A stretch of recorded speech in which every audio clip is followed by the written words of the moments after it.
Let's create this effect using Photoshop. Go to select and choose subject.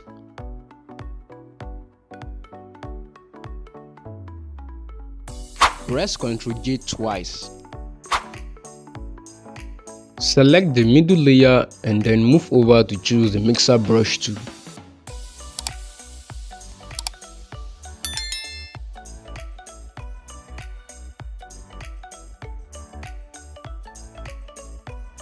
Hold Alt and click to make a selection.